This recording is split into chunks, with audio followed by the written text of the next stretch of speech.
Shalom Bapak Ibu Saudara terkasih dalam Tuhan. Hari ini kita merenungkan dari Efesus 6 ayat 11. Kenakanlah seluruh perlengkapan senjata Allah supaya kamu dapat bertahan melawan tipu muslihat iblis. Saudara, akhir-akhir ini ponsel lipat menarik perhatian banyak orang karena desainnya yang unik. Ponsel lipat ini full frame namun bisa dilipat dan menjadi praktis untuk dibawa, bahkan tidak terlihat bekas lipatannya. Yang lebih menarik lagi, ponsel lipat ini dilengkapi dengan fitur anti air, sehingga meskipun jatuh dalam air, ia bisa bertahan. Meskipun ada engsel di bagiannya, tidak membuat air itu masuk melalui celah engsel tersebut. Saudara, perusahaan ponsel terkenal di dunia pun tidak pernah berhenti berinovasi. Ketika mereka tahu ada kelemahan dalam ponsel keluaran mereka akan berusaha untuk mengupgrade, berusaha memperlengkapi, dan berusaha mengubah hal-hal yang tidak baik menjadi lebih baik. Saudara, mereka tahu bahwa yang lemah harus diperkuat. Apa kaitannya dengan kita? Kita tahu bahwa kita punya banyak sekali kelemahan melawan godaan yang ada di dunia ini. Namun seringkali kita pasrah terhadap kelemahan kita. Kita menjadi lengah, tidak mengupgrade diri kita, tidak mengupgrade kerohanian kita. Saudara, kalau kita tahu kita lemah dalam membaca firman Tuhan, kita mudah ngantuk ketika membaca firman Tuhan. Mari kita mencari cara supaya kita tidak ngantuk.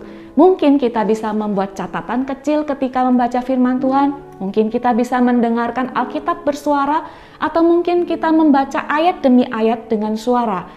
Saudara, ketika kita tahu bahwa kita lemah dalam berdoa, mari kita cari cara supaya kita lebih setia berdoa. Mungkin kita bisa melakukannya sambil kita jalan pagi.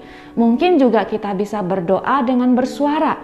Saudara, kalau kita tahu bahwa kita lemah dalam iman, kita mudah ragu, kita mudah khawatir, kita mudah meragukan Tuhan.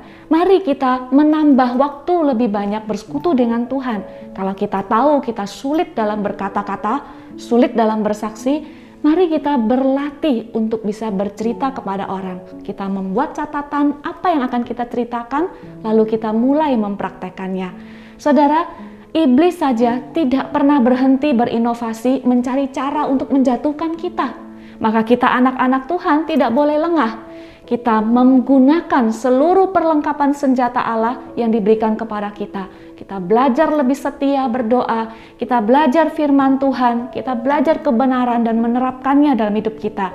Kita belajar bersekutu, memuji Tuhan, menyembah Tuhan.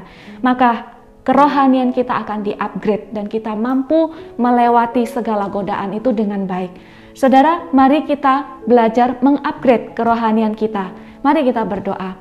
Tuhan, kami mengucap syukur, Tuhan memberi kami hikmat bahwa di dalam segala kelemahan kami Tuhan punya cara, Tuhan punya perlengkapan yang bisa kami pakai untuk boleh mengatasi kelemahan kami. Tuhan tolong kami untuk lebih lagi setia, lebih lagi kreatif menemukan cara-cara yang tepat untuk kami boleh lebih bertumbuh di dalam Tuhan. Terima kasih Tuhan, dalam nama Yesus kami berdoa dan bersyukur. Amin.